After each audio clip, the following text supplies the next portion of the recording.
Know Your Candidate. Presented by Portland is Possible, broadcasted by XRAY FM. In this segment, we offer a brief background on the visionary candidates that are proudly standing and running for the acclaimed Portland Area City Council. For now, we have a candidate of District 3 that incorporates Montevilla, Belmont, and Hathaway neighborhoods. I'm Theo Hathaway. I'm running for City Council in Portland District 3 because I want to see Portland thrive. Which industry should we focus on growing here? We should focus on growing the tech industry, and that includes sustainable technology and arts and culture. How do we ensure funding for culture and the arts? So we have the Oregon Cultural Trust. We could have something similar in Portland where we have a trust fund that's dedicated to arts and culture. After they are elected, the new city council will have the opportunity to decide how committees work and how decisions get made. What is one thing you would advocate for in that process to help the city be nimble and responsive to opportunity? So I'm on the board of a nonprofit called We Shine.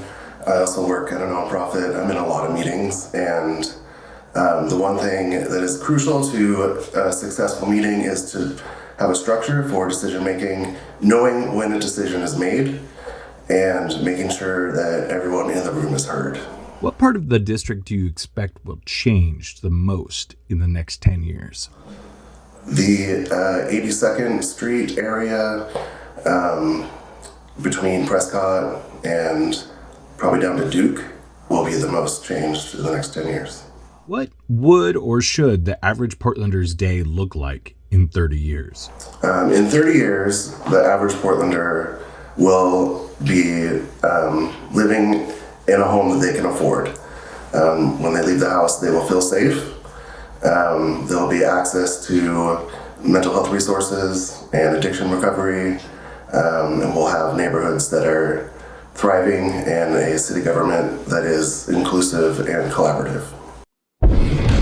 Lightning round. What's the most Portlandy thing you have seen this week?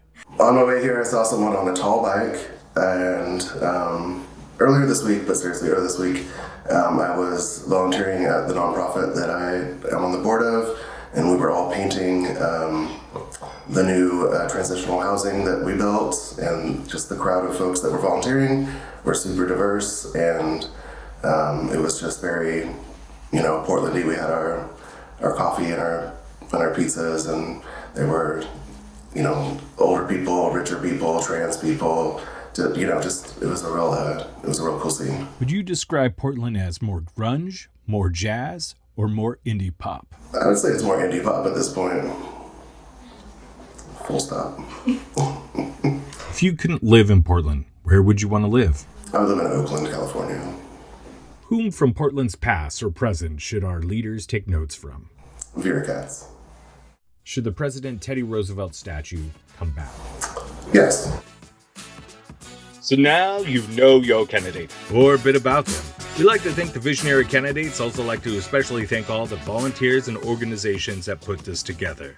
We couldn't do this without you.